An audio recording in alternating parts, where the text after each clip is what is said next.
Customer Segments. Kita mulai dari Customer Segments. Target utama kita adalah mahasiswa yang mengalami kesulitan memahami materi, tenaga profesional yang ingin meningkatkan skill mereka, dan fresh graduate yang sedang mempersiapkan diri untuk memasuki dunia kerja, terutama melalui sertifikasi. Value Proposition. Lanjut ke Unique Value Proposition. SLS menawarkan model AI yang telah dilatih secara khusus untuk membantu belajar.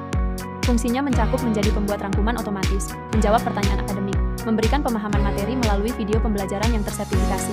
Yang paling membedakan adalah adanya supervisi manusia, memastikan kualitas dan akurasi tetap terjaga. Kami juga menyediakan proyek terintegrasi dan pengajaran langsung dari AI Agentic. Channels. Untuk menyalurkan layanan kami menggunakan media sosial dan website resmi. Customer Relationship. Hubungan dengan pelanggan dijaga melalui layanan customer service. Model pembelajaran gratis untuk menarik pengguna baru, interaksi melalui media sosial untuk membangun komunitas dan loyalitas. Revenue Streams. Dari sisi pemasukan, kami mendapatkan revenue melalui pembelian paket premium, pembayaran per course, pembelian kredit untuk sesi pembelajaran intensif bersama agent AI maupun tutor manusia. Key Resources. Sumber daya utama kami meliputi produk, yaitu AI dan website pembelajaran, karyawan yang terdiri dari data analis, ML spesialis, legal, dan lainnya, tutor manusia sebagai pengajar dan pengawas. Key Activities. Aktivitas inti kami mencakup pengembangan produk baik AI, modul pembelajaran, maupun tampilan website, administrasi dan keuangan, sales and marketing untuk menjangkau lebih banyak pengguna. Key Partners. Dalam menjalankan layanan ini, kami bekerja sama dengan lembaga pendidikan, pemerintah dan NGO yang bergerak di bidang pendidikan. Cost Structure. Biaya operasional kami dialokasikan untuk remunerasi tutor dan staf IT, termasuk data analis dan ML specialist, maintenance aset, alat bantu riset dan pengembangan seperti jurnal akademik, e-book, dan lainnya. Pernah kayak tombol-tombolnya itu kayak kurang dimengerti gitu. Jadi tampilannya kurang friendly gitu. Iya. Apalagi kalau buat newbie. Kira-kira dari penggunanya langsung atau usernya langsung itu kekurangan dari platform ruang guru itu apa? Bisa dijelaskan nggak? Berdasarkan pengalaman saya dulu waktu SMA itu di platform ruang guru itu belum ada kayak fitur buat diskusi gitu. Jadi misal saya udah membaca materinya, udah mendengarkan materinya, tapi saya kadang masih ada pertanyaan lebih lanjut gitu loh. Nah itu belum ada dulu platform diskusinya, dan itu dan juga dengan perkembangan AI, jadi di ruang guru itu nggak ada fitur AI, jadi saya harus menggunakan AI lain gitu. Jadi intinya Mbak Karina itu lebih memilih supaya platform pembelajaran online itu disediakan juga sebuah fitur yang langsung nge-link gitu ya dengan adanya AI. Iya. Karena zamannya sekarang sudah berbeda. Selanjutnya adalah data validasi. Sebuah studi menemukan bahwa 90% siswa dalam kelompok eksperimen berbasis AI menganggap pembelajaran mereka lebih efektif dibandingkan dengan 83% dalam kelompok kontrol konvensional.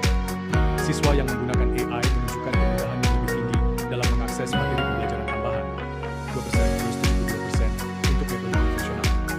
Tingkat kepuasan juga secara signifikan lebih tinggi untuk metode berbasis AI, 90% sangat puas, dibandingkan dengan metode konvensional, 75% cukup puas.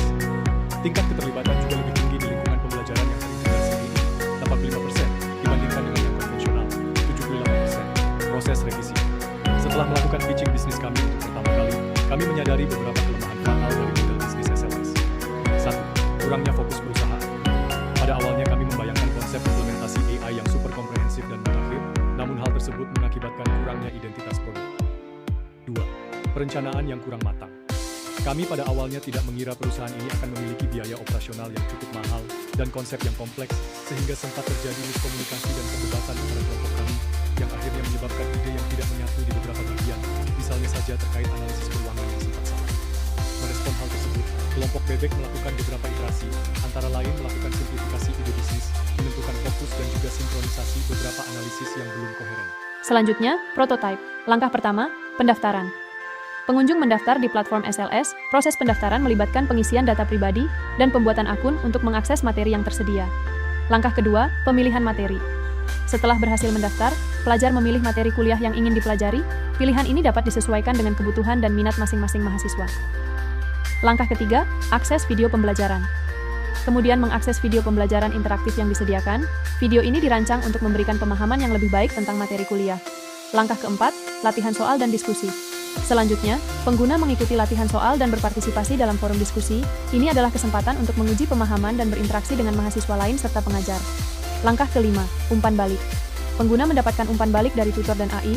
Umpan balik ini sangat penting untuk membantu mahasiswa memahami kesalahan dan memperbaiki pemahaman mereka. Langkah ke-6, penyelesaian tugas. Akhirnya, para pelajar atau pengguna menyelesaikan tugas kuliah dengan bantuan materi yang telah dipelajari. Dengan demikian, mahasiswa dapat menerapkan pengetahuan yang diperoleh dalam konteks yang lebih praktis. Terakhir, BMC Final. 1. Key Partners. Perusahaan bekerja sama dengan penyedia API AI, lembaga sertifikasi profesi, LSP, BNSP, layanan cloud, serta penyedia gerbang pembayaran untuk mendukung layanan e-learning berbasis AI dan sertifikasi online. 2. Key Activities. Aktivitas utama meliputi pengembangan dan pemeliharaan platform e-learning, peningkatan kualitas kursus, kurasi konten, kemitraan dengan LSP, pemasaran, serta analisis data untuk pembelajaran berkelanjutan. 3. Key Resources. Sumber daya utama adalah teknologi dan kekayaan intelektual, tenaga ahli, SDM, jaringan mitra, data pengguna serta data pembelajaran, dan modal finansial. 4. Value Proposition. Platform ini menawarkan kemudahan dalam mengakses sertifikasi BNSP secara daring dan mandiri, serta fitur AI yang membantu personalisasi proses belajar pengguna. 5. Customer Relationship. Hubungan dengan pelanggan dijaga melalui layanan digital customer service, serta penyediaan FAQ dan tutorial untuk mendukung pengalaman pengguna. 6. Channels. Produk dan layanan dipasarkan melalui media sosial dan situs resmi platform SLS. 7. Customer Segments. Target pasar mencakup individu yang ingin meningkatkan kompetensi, seperti mahasiswa, profesional yang sedang beralih karier, serta institusi yang ingin meningkatkan kualitas SDM-nya. 8. Cost Structure. Biaya utama terdiri dari pembelian lisensi AI, seperti dari OpenAI, pengembangan produk, termasuk tenaga ahli data dan desain, biaya pemasaran, serta pemeliharaan website. 9. Revenue Streams. Pendapatan diperoleh dari penjualan paket e-learning premium berdasarkan level akses serta layanan mentoring one-on-one dengan tutor bersertifikat.